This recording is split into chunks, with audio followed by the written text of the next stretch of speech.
The Sunday Serial, Dying to be Roman, Part 4, by JJ&EMSH. The Tribune breezed into the room like a beak-nosed hurricane. She rather wished that she could see her new partner's face when the formidable Decimus Lucius Diderot lifted her in his brawny arms and kissed her on both cheeks. She wriggled and kicked, and he put her down. "Llewellyn," he grunted, "you take care of my little foster sister." Di looked as if he couldn't think what to say. Julia was very sure this was not the way he usually saw Romans interacting. The Tribune grinned.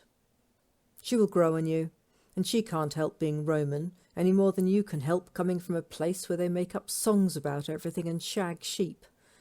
Now, I'll assign you a contubernium of praetorians."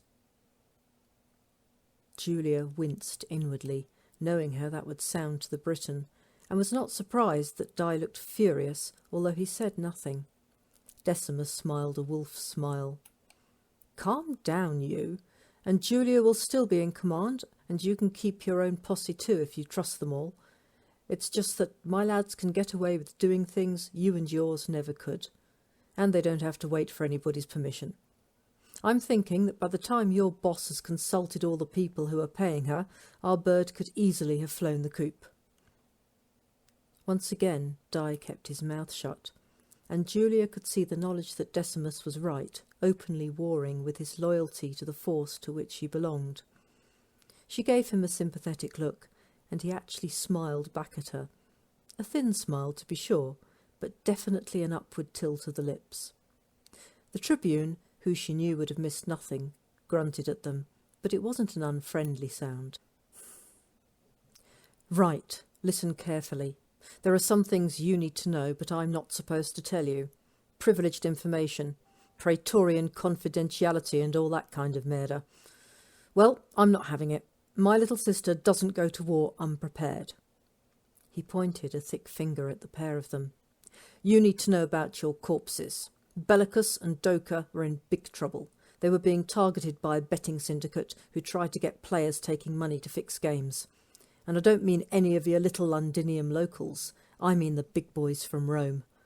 Those people do not play nice when someone says no. They also don't take kindly to anyone poking a nose in their affairs, no matter who it might be. More of a worry, though, is this Luca. He left Rome under a cloud. It was either exile or death. He chose exile. You don't need to know precisely what he did, but you do need to know that at least 6 very powerful families had reason to want him punished. Whether or not they succeeded, at arm's length, I don't care to speculate. Just be aware that he was very good at making enemies. The interesting thing is, he was supposed to stay in Gallia Lugdunensis, where Daddy has extensive estates around the town of Lutetia, under a form of house arrest. But clearly he didn't, and I heard today his wife didn't either. We have no idea where she is right now." Julia looked at her old friend. "That explains a lot. That old Cunus Marcus looked as if he was eating murder when he had me in his office and sent me on this mission. He about halfway forbade me to bring Edbert and the dogs." "I hope you ignored him." "I did." "Good, you'll need them. But you will also have an apartment here. Inns are insecure at the best of time. This is starting to smell bad." Julia opened her mouth to object, then thought better of it. Things were indeed smelling bad. She began to formulate a thought, but before she had time to work it through, Diderot turned his attention to Di. "You'll move your men in here for the duration of this case." Again, Julia could see the flare of pride in the Briton's blue eyes being quickly damped by rational thought. She realized, at that moment, that she was dealing with a man who lived in a steady state of war with his own passions, a very Celtic trait.